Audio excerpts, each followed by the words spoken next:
একটু দেখিয়ে দিলে এটা আমাদের চোখের পুরো আইবল। হ্যাঁ, আমরা যেটা দেখি আমরা এই পোর্শনটা দেখি, ঠিক আছে? এটা হলো কর্নিয়া, যেটা আমরা বলি কালো মণি। আচ্ছা। আর এটা হলো হোয়াইট পোর্শন, যেটা সাদা, ওটাকে বলা যায় স্ক্লেরা। আচ্ছা। তো আমরা শুধু এরকম বাকিগুলো আমাদের এরকম ঢেকে থাকে। আচ্ছা। তো আমরা বাস এরকম একটা ক্রস সেকশন দেখতে পারি, কালো মণি আর সাদা এরিয়া, কর্নিয়া অ্যান্ড স্ক্লেরা। হ্যাঁ, রেটিনা হলো একদম আমাদের পিছন দিকে থাকে। আচ্ছা। যেটা একটা আমাদের নার্ভ লেয়ার, মানে চোখের নার্ভ লেয়ারটাকে রেটিনা বলা যায়। এই লেয়ারটা হলো রেটিনা, ঠিক আছে? আচ্ছা, আমাদের চোখের রেটিনার নামক অংশটির কাজ কি, মানে এটা কি কিভাবে কাজ করে? রেটিনা হলো নিউরাল লেয়ার। তো যে চোখের নার্ভ সেলস গুলো রেটিনাতে থাকে। তো রেটিনার কাজ হলো কি, যে লাইট কর্নিয়া দিয়ে পাস করে যে সময় রেটিনাতে পৌঁছাবে, তো রেটিনার সেলস গুলো স্টিমুলেট হবে। তারপরে ওই আমাদের পিছনে যে নার্ভ থাকে, অপটিক নার্ভ, ওইটা দিয়ে ব্রেনকে স্টিমুলাস পাস করবে, তাহলে আমরা দেখতে পাই। আচ্ছা আচ্ছা আচ্ছা, কি কি সমস্যা হতে পারে এটা? এই রেটিনার তো অ্যাকচুয়ালি অনেক সমস্যা থাকে। কনজেনিটাল হতে পারে, মানে সিন্স বার্থ অনেক সমস্যা থাকতে পারে। সব থেকে ইম্পর্টেন্ট আমাদের যে বাচ্চাদের যে সমস্যা হয়, প্রিম্যাচুর বাচ্চাদের রেটিনোপ্যাথি ও প্রিম্যাচুরিটি ওটাকে বলা যায়। ইউজুয়ালি কি হয় কি, 40 উইকস 10 মান্থস অবধি তো প্রেগন্যান্সি চলে। যে বাচ্চারা তাড়াতাড়ি জন্ম হয়ে যায়, ওনাদের রেটিনাতে যে ব্লাড ভেসেলস থাকে ওগুলো ডেভেলপ হয়।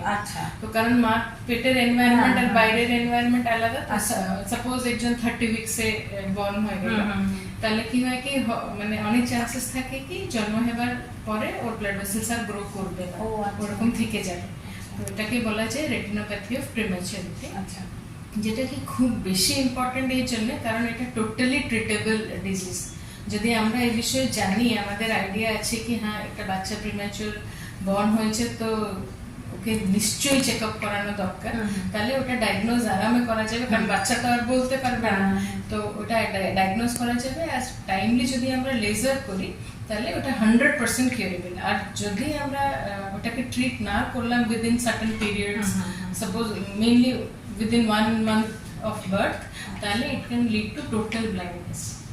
তো মানে পুরো লাইফ করে, মানে এই যে বাচ্চাটা যে হয়েছে সেটা কি বোঝা যাবে না? এটা ইউজুয়ালি যে টেস্টের মাধ্যমে, হ্যাঁ, মানে পেডিয়াট্রিশিয়ানরা ইউজুয়ালি আমাদেরকে রেফার করেন এনি বেবি যে 36 উইকস থেকে কম টাইমে জন্ম হয়েছে, কিংবা ওর ওজন 2 কেজি থেকে 2.5 কেজি থেকে কম আছে, কিংবা ওকে ব্লাড ট্রান্সফিউশন লেগেছে, অক্সিজেন থেরাপি বেশি দিন জন্য চলেছে, জন্ডিস বেশি দিন হয়েছে, টুইন বেবি, এগুলো সব রিস্ক ফ্যাক্টর।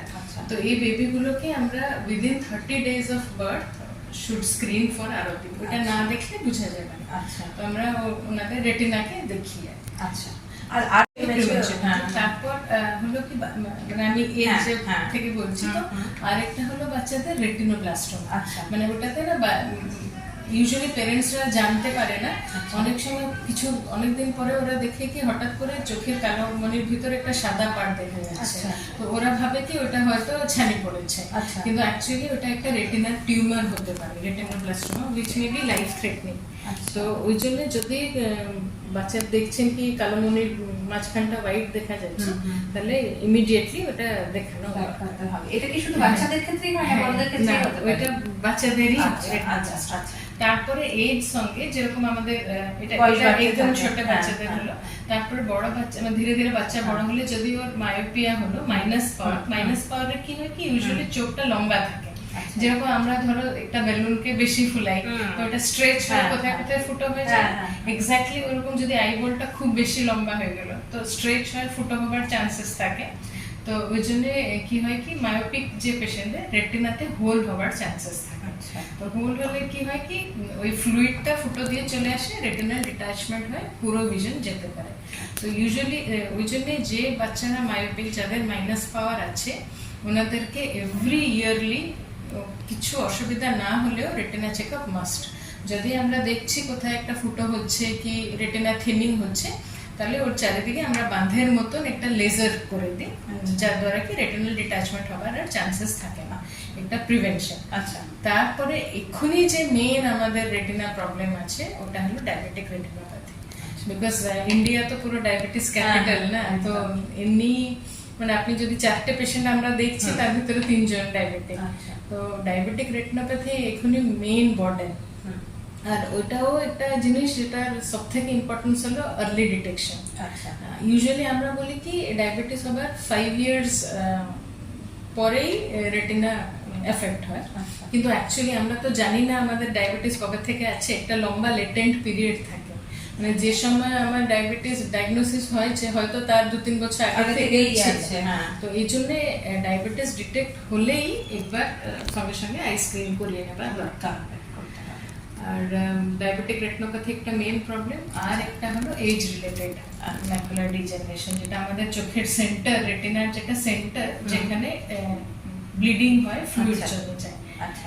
আর এইগুলো এজিং যে পপুলেশন ওনাদের diabetic retinopathy, age related macular degeneration, আর একটা হলো ব্লাড ভেসেলস গুলো স্ট্রোক, যেটা আমরা বলি চোখের স্ট্রোক। ওইটা একটাও মেজর প্রবলেম, যেটা কি ডায়াবেটিস, ব্লাড প্রেশার পেশেন্ট আর যারা স্মোকিং, অ্যালকোহল এগুলো থাকে ওনাদের ক্ষেত্রে হতে পারে। মানে চোখের যে স্ট্রোক সেটা রেটিনায় এফেক্ট করে, রেটিনার ব্লাড ভেসেলস ওটা এফেক্ট করে। আছে সেগুলো কি রেটিনা সেক্ষেত্রে ক্ষতিগ্রস্ত হয়, গ্লুকোমা বা অন্য? গ্লুকোমা অ্যাকচুয়ালি গ্লুকোমাতে কি হয় কি অপটিক নার্ভ, যেটা আমাদের নার্ভ থাকে, ওইটা ড্যামেজ হয়। নার্ভটা ও রেটিনার অ্যাকচুয়ালি একটা পার্ট। তাহলে গ্লুকোমা হলে কি না, ওটা আলাদা, দুটো আলাদা। রেটিনা ছিঁড়ে যাওয়া বলতে কি বোঝায়? ওই যে বললেন মানে যদি রেটিনা কোনো কারণে আমাদের পাতলা হয়ে গেল তাহলে ওটাতে ফুটো হয়ে যায়। তো তার পিছনে যে ফ্লুইডটা আসে ওই ফুটো দিয়ে আসে রেটিনাকে ছিঁড়িয়ে। আর সেক্ষেত্রে মানে ওটার প্রিভেনশন হিসেবে বললেন লেজার। কিন্তু যদি কোনো কারণে আঘাত লেগে হয়েছে, বল লেগে হয়েছে, তো ওইগুলো ক্ষেত্রে আমরা লেজার করে প্রিভেন্ট করতে পারি না। ওইসব ক্ষেত্রে we have to go for surgery. অনেক সময় কি হয় কি যে ডায়াবেটিসেও রেটিনা ডিটাচমেন্ট হয়, পর্দাটা ডায়াবেটিসেও, সাপোজ ডায়াবেটিসে কি হয় কি আমাদের ব্লাড ভেসেলস গুলো দুর্বল হয়ে যায়, চোখের ব্লাড ভেসেলস। তো ওই আমাদের চোখের অক্সিজেন ডিমান্ডকে ফুলফিল করার জন্য নেচার কি করে নতুন নতুন ব্লাড ভেসেলস তৈরি করে, কিন্তু ওইগুলো খুব ফ্র্যাজাইল থাকে। তো ওইগুলো ফেটে যায়, ফেটে ব্লিডিং হয়। তো ব্লিডিং হলে কি হবে, যে সময় ব্লাডটা শুকবে ওটা রেটিনাটাকে টানবে।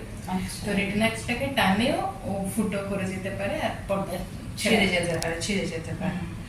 পর্দা ছেড়ে গেলে ওটা সার্জারি করাতে হয়, আর যত তাড়াতাড়ি সম্ভব।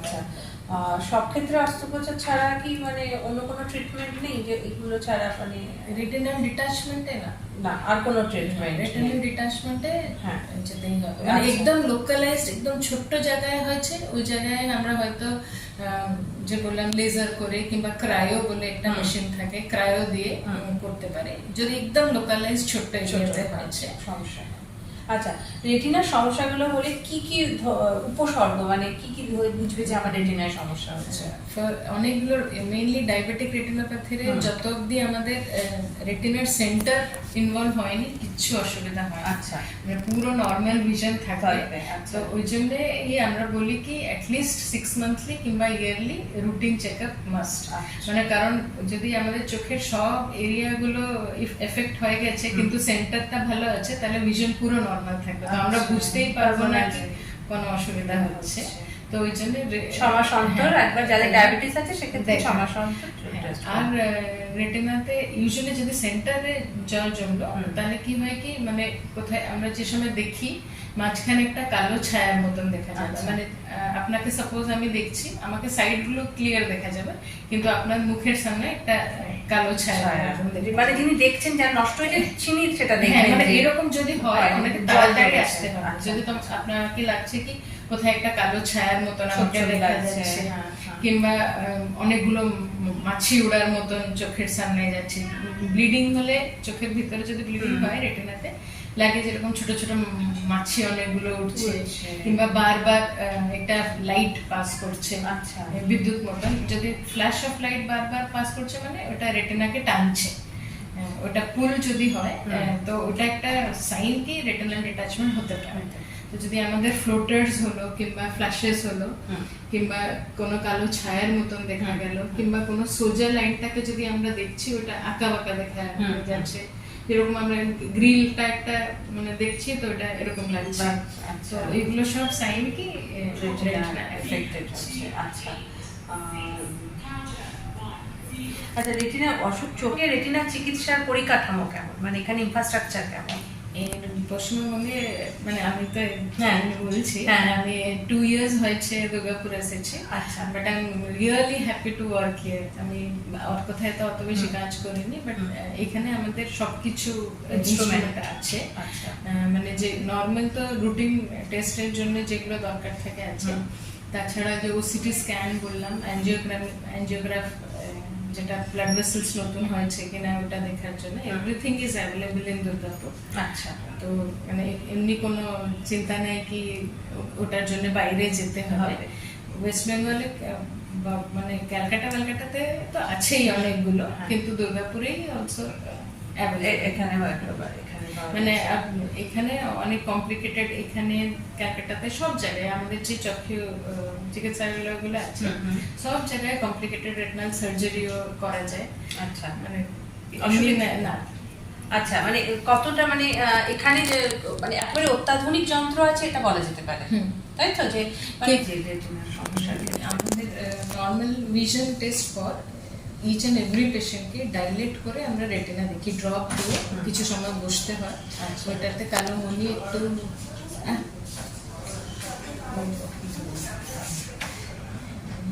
মানে ভিতরে যে পিউপিল থাকে ওটাকে বড় করতে হয়। আচ্ছা, তারপর আমরা ওইটার ভিতর দিয়ে রেটিনাকে ডিটেলে দেখতে পারি। আচ্ছা। ওটার জন্য যেরকম এটা আমাদের ইনডাইরেক্ট অপথলমোস্কোপি বলা যায়, এটার সঙ্গে লেন্স ইউজ করে আমরা রেটিনাকে ডিটেলে দেখি, কিংবা আমরা স্লিট ল্যাম্পে ছোট লেন্সেও দেখতে পারি। কিন্তু আর যদি দেখার পর আমাদেরকে লাগে কি কোনো ফ্লুইড আছে কি কিছু আছে, তাহলে আমাদেরকে স্ক্যান করতে হবে, ওসিটি বলে বলা যায়। ওটাতে জানা যাবে কোনো ফ্লুইড আছে কিনা। আচ্ছা, মানে প্রাথমিক চিকিৎসাটা আপনারা এখানেই সেরে নিয়ে তার পরবর্তী স্টেপটা হয়, মানে ফার্স্ট ইচ মানে যেরকম আমরা কোনো পেশেন্ট আসলে সেটা সবাইকেই করানো, সবাইকেই করানো। তো ওটা দেখি তার পরবর্তী ইনডাইরেক্ট অপথলমোস্কোপি যেটা ওটাতে রেটিনার আমরা বুঝতে পারি। আচ্ছা।